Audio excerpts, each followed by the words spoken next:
Hi all, I'm Valdemar. Welcome to this first Chessadelic.com video.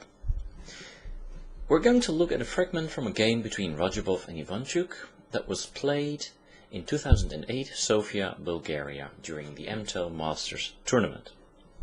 Radjabov was playing white and Ivanchuk was playing black, and if we look at the position we can see that there is a noticeable difference. White has a bishop and black has a knight. Also, we can see that most of white's pawns are on white squares, which means that his bishop on g2 is technically weak. The knight on d7, however, is quite strong.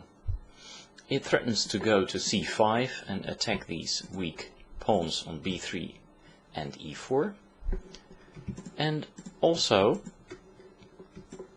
black's pawns, they are all, or almost all, on black squares, which means that the white bishop has trouble attacking them. So, in this position, Radjabov played bishop h3, attacking the knight 2 times with his rook and his bishop. But now Ivanchuk sees his opportunity and seizes it. He plays c6, a strong move which actually secures the win.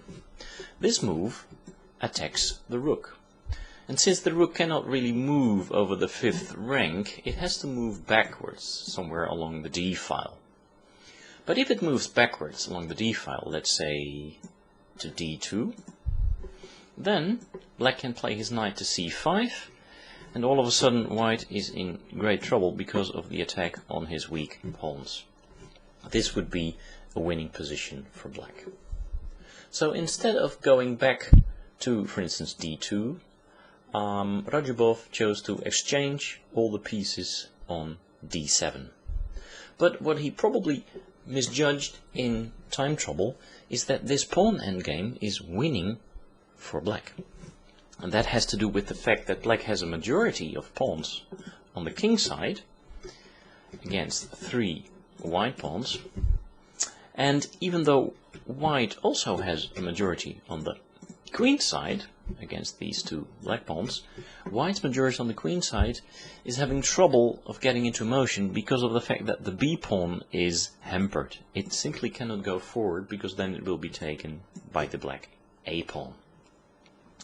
Okay, also the black king is threatening of going into the heart of the white queen side and eating all the pawns.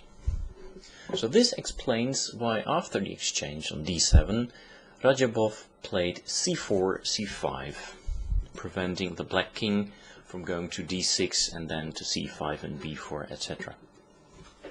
But now Ivanchuk played a very strong and cautious move, precise move I would say. He played h6, h5.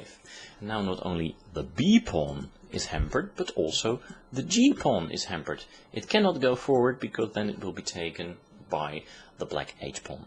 And it is important for this white g pawn that it not appears on the g4 square, because if it were to appear on the g4 square, then it would influence the f5 square. And it is exactly this f5 square which black needs to get his own kingside pawn majority moving.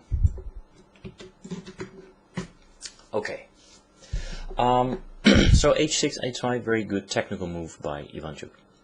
Now there followed king f2. Radjabov tries to centralize his king a little bit. We see g6 coming to prepare f5, king e2, f5 is finally coming. Now of course there is the threat maybe of taking on e4, or sometimes even stronger, maybe going to f4 to create a free pawn like that. And Radjabov does not wait for all these developments. He simply takes on f5, but that means of course that now the e pawn has become a real free pawn. King d3 was played, king e6, and king c4. Maybe Radjabov was still hoping to push his b pawn and then maybe recapture on b4 and see his a pawn walk all the way to the other side of the board. But it's all too little too late, because Ivanchuk now plays f4, creates his own free pawn. There's an exchange on f4, and now the white king has to go back into the square of this black free pawn. But the black king moves up to support it, and after king d3, f3, Radjabov resigned. There could have followed something like king e3, but then of course king g4 would quite simply win the game for black.